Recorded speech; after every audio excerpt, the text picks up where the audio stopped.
Halo Tribuners dan Sobat WK, kembali lagi di Super Prediksi Euro 2024. Dan kali ini kita akan membahas pertandingan kedua di grup B, yaitu Spanyol melawan Italia. Seperti yang kita tahu bahwa ini adalah big match, karena keduanya ini sama-sama tidak pernah absen di Piala Euro. Dan kali ini kita akan membahasnya bersama dengan Bung Rama dan juga Bung Gilbert. Apa kabar? Baik ya, semangat ya. Terus. Nih berarti kalau bajunya udah kayak ini berarti mendukung Spanyol nih. Spanyol kemarin kan menang nih melawan Kroasia 3-0. Apa sih yang membuat rahasianya, bukan rahasianya, mungkin strateginya nih yang dilihat kemarin tuh sampai bisa mencetak 3 skor? Kalau melihat permainan Spanyol sendiri itu gaya permainannya memang sudah berubah ya, bukan tiki-taka lagi gitu. Tapi kemarin melihat permainan Spanyol itu tampak main dinamis serta lebih variatif lah permainannya gitu kan.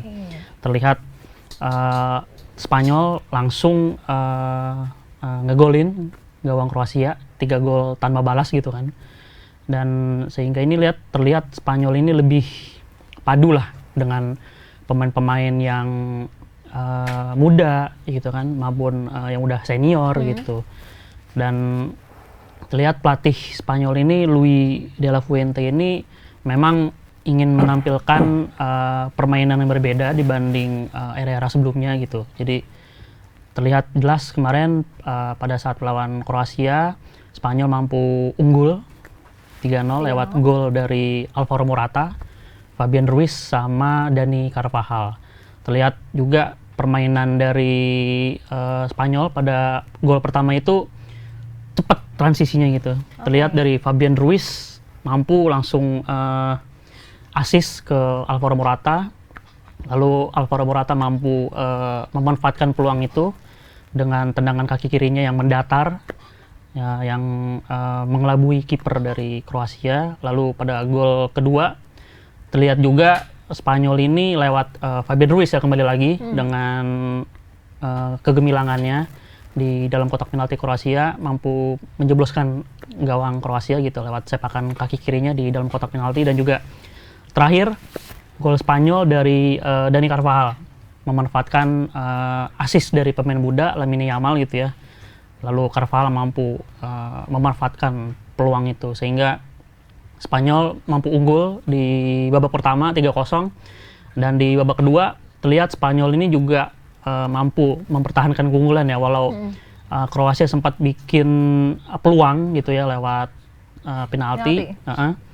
Namun akhirnya penalti itu mampu digagalkan ya oleh kiper Unai Simon. Namun Kroasia sempat juga waktu itu ngegolin ya, cuman akhirnya wasit menganulir karena melihat VAR gitu kan. Jadi akhirnya Kroasia nggak mampu gitu ngegolin gawang Spanyol dan terlihat keunggulan 3-0 untuk La Furia Roja. Oke, berarti bisa dikatakan bahwa ini karena tim yang padu ya antara senior dan junior nih berarti gitu ya, pemain muda dan pemain seniornya. Terus bisa menjadi tantangan tersendiri karena ternyata masing-masing gol ini dicetak oleh pemain yang berbeda-beda ya. Oke, nah untuk Italia kemarin kan melawan Albania ya dengan skor 2-1. Apa sih keunggulannya emang dari Italia ini di permainan kemarin? Untuk di Euro 2024 kali ini, jika ditanya keunggulan Italia, pastinya status juara bertahannya pasti akan muncul terlebih dahulu. Di mana di terakhir final lawan Inggris bisa menang meskipun lewat dramanya, tapi hal itu menunjukkan bahwa konsistensi dari Italia sendiri cukup baik dan bisa tampil menjadi juara di turnamen terakhirnya. Dan dari pertandingan terakhir melawan Albania memang kita lihat serangan-serangan yang efektif dari Italia sangat-sangat baik, apalagi memang mereka ketinggalan 1 gol terlebih dahulu di gol cepat. Masih belum 1 menit sepertinya itu, tapi langsung 10 menit awal setelah kegolan langsung dipres semuanya sampai terbukti yang golin kemarin, gol pertama penyama kedudukan Bastoni, back yang dari back untuk sundulan sampai ke depan mencetak gol meskipun melalui pressing selanjutnya, tapi tidak membuahkan hasil gitu baru babak kedua. Dan dari Spanyol, Italia ini sendiri bisa mempertahankan keunggulan mereka, dan ada pelatih dari Italia sendiri bisa melakukan rotasi untuk menahan keunggulan ketika sudah menang 2-1, dan cukup baik untuk menjaga kondisi stamina dari para pemain sendiri. Dan untuk melawan Spanyol kali ini seperti ini karena ini dua nama besar yang ya nama besar di Eropa untuk sekelas turnamen Euro sendiri pasti akan berlangsung sengit dan seru pertandingannya. Oke. Tapi untuk kondisi skuad sendiri gimana? Ada yang pemain cedera nggak dari Italia sendiri? Dari Italia sepertinya masih akan menurunkan skuad seperti kemarin, komposisi pemain seperti kemarin dengan formasi 4-2-3-1-nya. Di belakang dipimpin sama Bastoni dan juga ada Federico Di Marco yang mereka memang rata-rata pemain dari Italia sendiri usianya masih sangat-sangat muda, 24 sampai 26 tahun. Tidak. Justru sekarang yang lebih terkesan ada pemain senior justru di Spanyol. Masih ada Dani Carvajal. Di Italia memang selama ini identiknya pemain-pemain tua masih bermain, pemain tua masih diandalkan, tapi melihat kali ini paling senior mungkin seperti Chiesa aja masih 26-27 tahun di penyerang Juventus. Ya? Jadi untuk komposisi pemain pertandingan terakhir melawan Albania kemarin masih clear dan pelatih Luciano Spalletti juga langsung melakukan rotasi di menit-menit 60-70 ketika sudah unggul dan untuk bisa fit kalau dari sisi pemain. Mungkin dari sisi Spanyol yang sepertinya akan tumpul dari Morata kemarin cedera. Oh ya. Gimana kondisinya? Ya memang benar ya tadi disampaikan oleh Bung Gilbert, memang Morata sempat mengalami masalah gitu ya di kakinya. Nggak hanya Morata ya, Rodri juga sempat waktu itu juga masalah. Namun sepertinya cederanya bukan masalah berarti gitu ya, sehingga kemungkinan nanti pas lawan Italia akan dimainkan ya. Apalagi kalau misalkan nanti Morata belum mampu memecah kebuntuan lawan Italia gitu ya, skor alot gitu, kemungkinan pemain penggantinya atau sub itu ada Joselu, striker Gaik gitu ya, yang udah berusia 34 tahun ini, pemain Real Madrid. Kalau melihat di kompetisi klub di Real Madrid sendiri ya, Joselu ini memang sering menjadi pemain cadangan gitu ya, masuk gitu, terus juga mampu mencetak gol gitu ya. Terakhir pas lawan Bayern Munchen ya, terlihat Joselu mampu menjeploskan gawang Bayern Munchen 2 gol. Itu juga menjadi bukti bahwa Joselu ini gak bisa dianggap remeh gitu ya, walau umurnya sudah tua, ya? Menginjak 30 tahun ke atas gitu ya. Senior bukan tua. Oh iya, senior. Ya. Ya, itu juga bisa menjadi opsi bagi pelatih Spanyol, apalagi kalau misalkan Morata nggak mampu ya. Dan ada juga gelandang-gelandang Spanyol lainnya gitu ya, Pedri, bisa masuk ya, Pedri, Ferran Torres gitu ya, kemungkinan bisa ini juga masuk gitu ya kalau misalkan andaikan Italia main bertahan gitu ya, karena kan Italia ini kan dikenal dengan gaya sepak bola bertahan gitu ya. Jadi bisa dibilang ini Spanyol ini harus mampu mendobrak gaya main bertahan Italia gitu ya, dengan dikenal catenaccio ya istilahnya kalau istilah bahasa Italinya gitu. Gitu sih. Berarti ngasih pressure terus ya berarti strateginya. Selain itu strategi apa lagi nih yang bakal dilakuin Spanyol di laga big match ini nih? Ya itu tadi ya yang saya bilang ya, kemungkinan akan tetap bermain sama saat melawan Kroasia 4-3-3 atau bisa juga bermain dengan 4-1-4-1 ya. Kalau misalkan nanti seandainya Rodri ini masih dipasang gitu, karena kan Rodri ini bisa dibilang gelandang pengangkut air lah gitu kan ibaratnya kalau di Indonesia tuh. Jadi masih menjadi tumpuan, betul, Setara Haryono memang itu legend ya, nggak bisa dianggap remeh gitu. Begitupun dengan Rodri kan, jadi harapannya dengan back-back yang sudah mumpuni kan, seperti ada back sayap, 2 back sayap, Cucurella sama Carvajal gitu ya, dan back tengahnya ada Nacho, kipernya juga ada Unai Simon, itu ya mudah-mudahan bisa nggak kebobolan lah untuk bisa melaju ke fase berikutnya, karena memang lawan Italia ini bisa dibilang cukup berat lah gitu kan, walau memang sudah mengenal gaya permainan masing-masing, sudah kerap bertemu. Jadi kalau untuk permainan ini kira-kira Spanyol bakal bermain dengan tiki-takanya, dengan possession ball gitu, ya mudah-mudahan bisa mendobrak lah gitu. Tapi apa sih kalau dibilang terakhir tadi possession ball sepertinya sudah bukan ya, karena kan Spanyol sekarang bukan Spanyol 2000 yang bisa mengawinkan gelar 2008, 2010, 2012. Iya. Dan kemarin juga lawan Kroasia ketinggalan dari sisi ball possession gitu ya. Bahkan mungkin memang tembok dari Carvajal, ada juga Nacho cukup tebal, jadi agak sulit ditembus dan dari sisi Kroasia. Tapi kalau dibilang memainkan ball possession, apalagi sekarang udah ganti pelatih, bukan Vicente Del Bosque lagi, untuk permainan praktis seperti tiki taka udah tidak ada lagi. Tidak bisa, kemarin aja mungkin kita tidak ada lagi pola permainan tiki taka, hanya dimainkan oleh ya pemain Barcelona, Pedri, Ferran Torres itu. Tapi kalau melawan Italia sendiri kemarin memang kan dari sisi pertandingan terakhir Spanyol dengan Kroasia sama-sama tim kuat tapi keberhasilan. Tapi melihat Albania kemarin tidak bisa diremehkan untuk Italia sendiri, bisa mengejutkan dengan gol cepat gitu kan. Bahkan ada juga counter attack mereka yang bagus, dan kedua tim ini akan alot untuk main ball possession. Agak sulit, menurut saya agak sulit untuk mainkan ball possession karena tipikal permainan yang cepat gitu. Dan memang dari Spanyol sendiri kalau dilihat kemarin 3 gol sepertinya bukan pola serangan yang harusnya gol gitu kan. Kita aja kalau dari Italia sendiri kan memang ketika kalah 1-0 nyerang ya, itu tinggal nunggu gol. Dari Spanyol memang nggak terkejut kita gitu, kaget cukup melihat wah ternyata gol. Mungkin inisiasi atau kreativitas dari pemain-pemain muda yang cukup membahayakan sendiri, dan nomor 8 dari Spanyol sendiri yang kemarin mencetak gol itu cukup berbahaya sekali dengan potensi. Tapi melihat dari kemarin kan seperti mereka masih belum sematang itu. Gitu. Dari Spanyol sendiri belum sematang itu. Melihat mereka masih mengandalkan Rodri, maju mundurnya semua ada serangan dari Kroasia putus di Rodri, dan untuk kedalaman skuad juga ya, dari Spanyol tidak kayak kemarin ada Nico Williams juga. Seru juga lihat Nico Williams lari sana lari sini. Tapi ketika Spanyol udah unggul, mereka dilakukan pendekatan, ditekan, mendapat pressing, terbukti tidak bisa keluar dari Kroasia kemarin 2 pertandingan. Dan melihat pressing dari Italia kemarin lawan Albania cukup kuat, sangat-sangat baik. Mungkin gol kaget doang ya di pertama ya.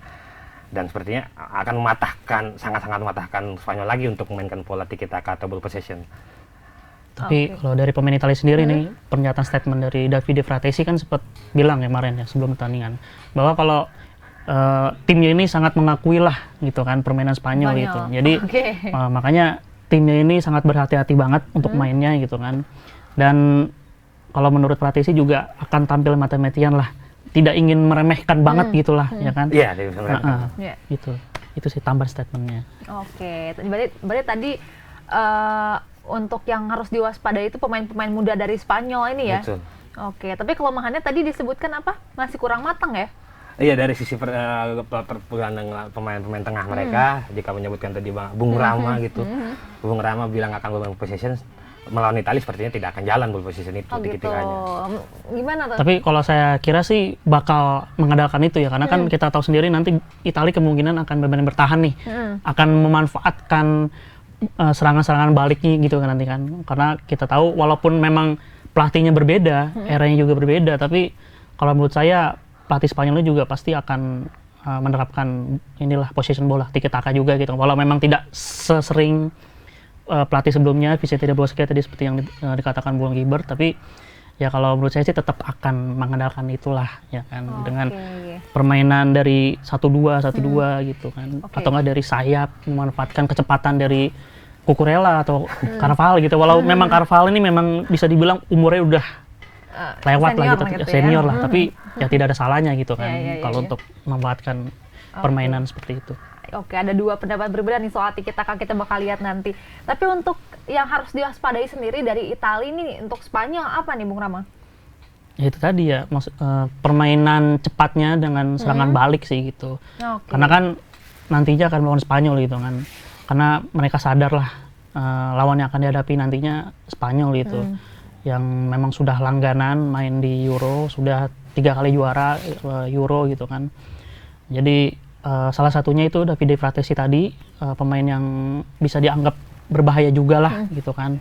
Ada Barella, main Itali, itu juga bisa menjadi ancaman juga lah untuk Spanyol gitu kan. Karena memang pemain Itali ini gaya bermainnya juga bisa dibilang ngotot juga lah gitu, selain gaya main bertahan gitu sih. Kalau tadi Bung Rama menyebutkan ada Davide Fratesi, juga ada Nicolo Barella. Mungkin Bung Rama lupa sama Chiesa. Chiesa kemarin kayak gimana lari-larinya kan, meskipun agak kurang efektif di pemain strikernya, bahkan yang cetak gol juga Bastoni gitu kan. Tapi Chiesa mungkin Bung Rama tidak memperhatikan Chiesa. Chiesa bisa jadi kuda hitam ya? Bisa jadi kuda hitam sendiri untuk dari Spanyol sendiri karena punya speed dan kecepatan yang baik. Dan dari statistik sendiri Chiesa di Juventus bermain 33 kali sudah mencetak 9 gol, 2 assist di musim terakhir. Dan kemarin juga serangan-serangan dari sisi kanan kirinya Italia sangat-sangat dimainkan dengan Chiesa. Mungkin Bung Rama tidak melihat Chiesa di kanan kiri aja sampai kita bingung posisi di mana ini. Tapi untuk maju nggak ada habisnya gitu napasnya. Dan ini bisa harus ditahan oleh Pedri, Davi, Ferran Torres tadi disebutkan Bung Rama sepertinya memang kemarin mengganti kan waktu lawan Kroasia, tapi nggak efektif gitu menghidupkan pertandingan lagi.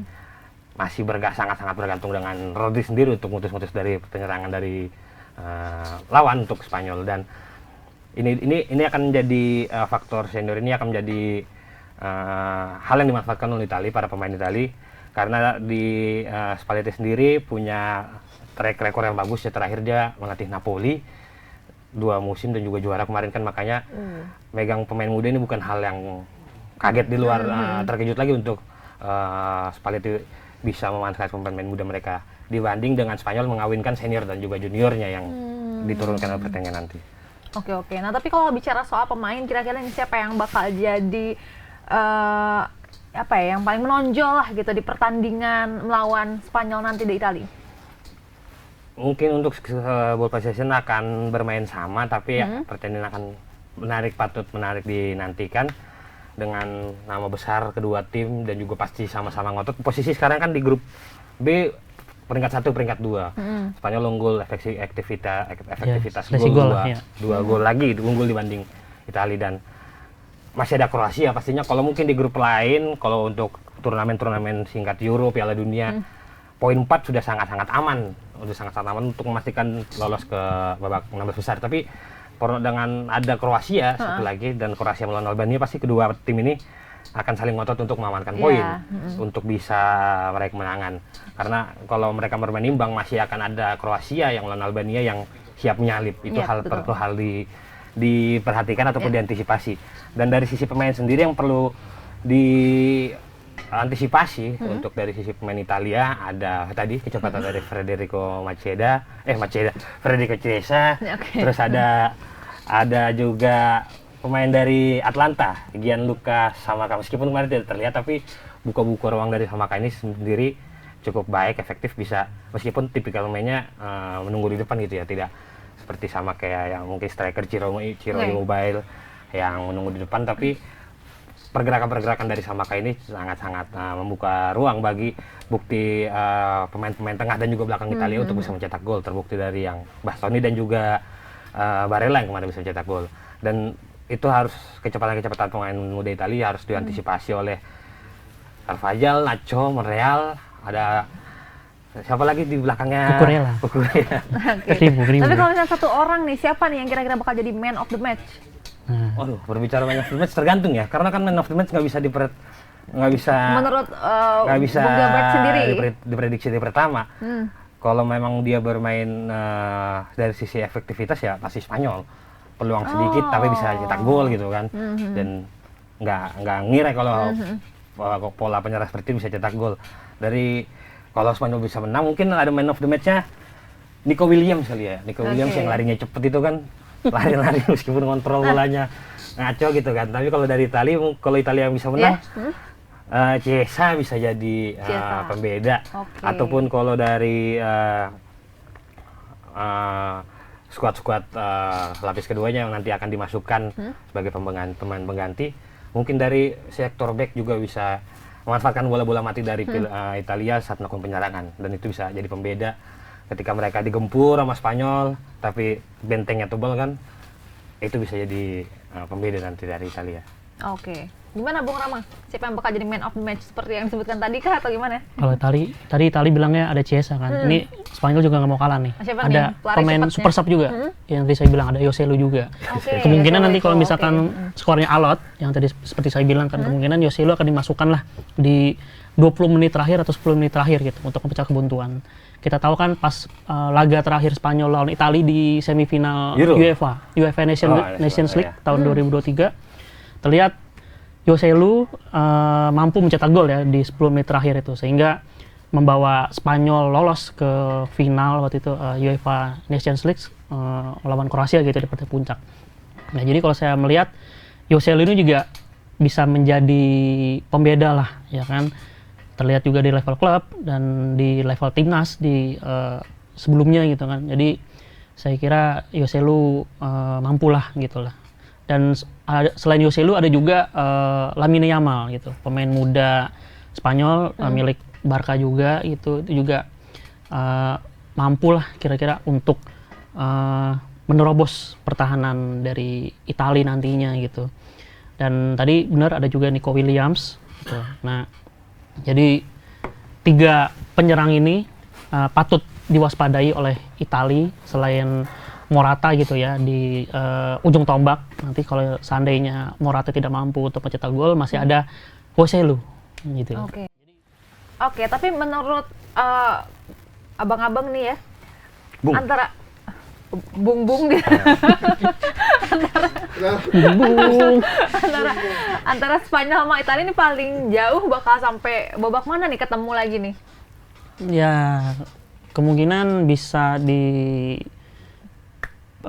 semifinal ya, kemungkinan ya, paling realistis gitu lah ya. Tapi di grup ini kan masih ada Kroasia lah.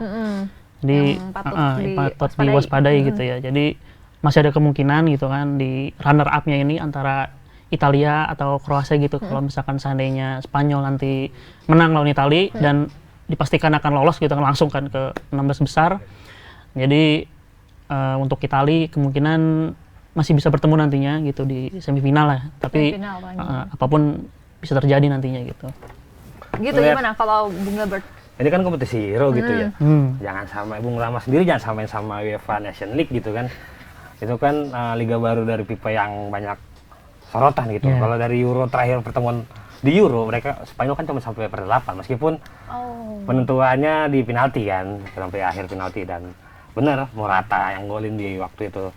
Tapi kalau melihat Euro kali ini Spanyol sepertinya sedikit bisa lebih jauh gitu kan, karena akan ada 3 terbaik juga, mereka akan bersaing dengan Kroasia untuk bisa melaju. Dan dari Italia sendiri ya tidak usah diragukan lagi, mantan juara bertahan gitu, pastinya ingin mempertahankan status kan. Dan peluang terjauhnya kalau Italia sampai final, buktinya juga kejuaraan terakhir sampai final justru Spanyol yang agak diragukan dengan pemain-pemain mudanya, pemain-pemain Barcelonanya yang masih SMA gitu kan, apakah bisa mendampingi Rodri, pemain-pemain kelas kakak, pada juga Carvajal, ada juga Joselu. Ada nama Nico Williams kemarin nonton Nico Williams itu seru ya. Dia mirip-mirip Egy kayaknya lari-lari tuh. Betul. Tapi kan yang perlu diperhitungkan juga kan kalau Italia baru 2 kali nih ya untuk jadi juara. Betul. Eropa ini. Tapi kalau misalkan Spanyol udah 3 kali nih. Tapi sebelumnya kalau Spanyol di laga-laga sebelumnya itu menurunkan pemain muda juga atau gimana? Kalau edisi sebelumnya itu hampir memainkan senior sih, ya kan. Jadi ini baru nih untuk yang sudah berpengalaman lah gitu kan. Kalau edisi sebelumnya kan masih ada Xavi, Iniesta gitu kan di gelandang gitu kan, masih ada David Villa dulu, ada Fernando Torres gitu kan. Kalau untuk sekarang memang ada regenerasi dengan mengkombinasikan pemain junior dengan senior gitu. Dan kalau untuk Italia selaku juara bertahan sepertinya ada pressure lah gitu kan, karena kan membawa nama juara bertahan gitu. Dan juga di grup ini masih ada Kroasia juga gitu kan. Jadi Kroasia ini kan bisa dianggap remeh juga lah, karena kan sempat menjadi finalis gitu Piala Dunia gitu kan 2018. Nah jadi untuk Italia agak berat juga untuk lolos gitu ya, paling ya peringkat 3 gitu kan, 3 terbaik lah. Tapi realistis bakal peringkat kedua gitu ya nanti, dan bakal bertemu di perempat atau semifinal lah gitu. Yang peringkat kedua siapa, Italia apa Spanyol? Ya kalau realistis ya, tadi saya bilang Italia gitu kemungkinan. Iya. Peringkat satunya Spanyol gitu, pasti Spanyol ini. Kalau misalkan menang nanti lawan Italia, Spanyol udah pasti lolos nanti gitu kan. Iya. Tapi nanti apapun bisa terjadi gitu. Iya benar sangat dinamis. Kalau meminjam pernyataan Bung Alfa, sepak bola bukan di atas kertas. Oh iya, tapi di atas lapangan. Memang di atas kertas Spanyol lebih Catatannya cukup koleksi gemilang gelar ya. juaranya ya lebih banyak. Tapi itu kan, waduh, itu zaman kapan itu? Mungkin zaman masa penjajahan karena masih zaman Iniesta, Xavi. Iya, 2012. Iya. Masih anget lah ibaratnya gitu. Udah lebih dari 10 tahun, Bung. Iya. Itali baru kemarin. Iya. Tapi kan saya bilang tadi ini kan ada pressure juga kan Iya, selaku iya, juara betul. bertahan gitu kan. Benar-benar. Biasanya kan gitu ya, suka ada beban gitu. Iya, ada beban tersendiri lah gitu. Berarti Spanyol bermain tanpa beban nih untuk Iya, pertandingan lagi kali Spanyol ini. pernah back to back juga kan 2008, 2012. Nah, apakah mungkin Italia Italia sekarang akan back to back. Nah, kita juga nggak tahu gitu. Oke, kita lihat nanti deh. Tapi kita langsung aja nih yang paling ditunggu, prediksi skor nih dari Bung Gilbert sendiri. Kalau prediksi skor mungkin tipis ya, nggak akan. Apalagi kedua tim ketika kemarin pertandingan pertama Spanyol bisa unggul 3 gol babak kedua. Bosan gitu ya, untung Kroasia bisa menekan, apalagi Italia di babak keduanya agak ngantuk meskipun sama satu malam, tapi kan beda jam dari cukup bosan ketika unggul. Jadi sepertinya pertandingan ini kayak supaya bisa seru dan menarik sampai menit 70 harus imbang, 70 sampai menit 70 75 harus imbang. Jadi di akhir-akhir pertandingan 75 sampai 90 bisa saling menyerang dan itu akan jadi penentuan kemenangan. Dan dari track recordnya Italia di injury time banyak yang bisa gol mengejutkannya, karena kalau ketika udah ini yang harus diantisipasi keduanya unggul lebih dulu, dan 10 menit pertama akan jadi penentuan kedua tim untuk jalannya laga 80 menit selanjutnya. Dan mungkin untuk skor beda-beda 1-0 ataupun 2-1 untuk Italia masih cukup realistis untuk pertandingan kali ini. Oke, kalau dari Bung Rama? Ya, melihat performa Spanyol sebelumnya gitu ya melawan Kroasia. Ya. Ya nggak salah lah, Spanyol bisa menang 2-0 lah gitu ya. Bisa menang 2-0 gitu kan. Ya, nggak dikasih gol gitu. Bisa menang lah 2-0 gitu ya. Yang pencetak golnya dong siapa? Dari Spanyol sendiri apa Morata lagi? Kemungkinan bisa Joselu. Iya, Joselu di 20 menit atau 10 menit terakhir gitu kan jadi pemecah kebuntuan gitu. Karena kalau melihat Morata sendiri memang agak labil ini permainannya gitu kan. Mut-mutan ya di klub dan di timnas juga gitu kan. Jadi kalau melihat kemenangan Spanyol 2-0 lah ya. Menit terakhir 10 menit terakhir itu bakal ngegolin dengan ya Joselu tadi 2 gol gitu. Oke, 2-0. Tapi Joselu di menit terakhir aja kemarin gak dimasukin gitu. Iya, makanya ini kan bisa menjadi kejutan nanti kan. Akan disimpan untuk melawan Italia nanti gitu. Iya, kita lihat saja nanti. Atau lagi yang golin siapa nih, Bung? Ya, Joselu 2. Iya, 2. Iya. Donnarumma lagi santai kan. Iya. Nggak bisa nyantai dia, nggak bisa ngopi. Oke, kita lihat nanti ini big match pasti seru banget. Apakah prediksi Bung Rama kalau Joselu ini bakal jadi pencetak gol 2 gol? Apakah akan terjadi? Kita lihat nanti di pertandingan. Dan untuk Tribuners dan Sobat PK, kalau misalnya punya prediksi skor sendiri bisa komen di kolom komentar kita. Oke, itu dia prediksinya. Kita akan melihat apakah Joselu nanti akan menjadi pencetak gol untuk 2 gol untuk Spanyol ya. Oke, dan untuk Tribuners dan Sobat PK yang juga punya prediksi skor sendiri bisa komen ya di kolom komentar. Untuk itu kita pamit undur diri, saksikan Super Prediksi Euro 2024 episode lainnya. Kami pamit undur diri, sampai jumpa.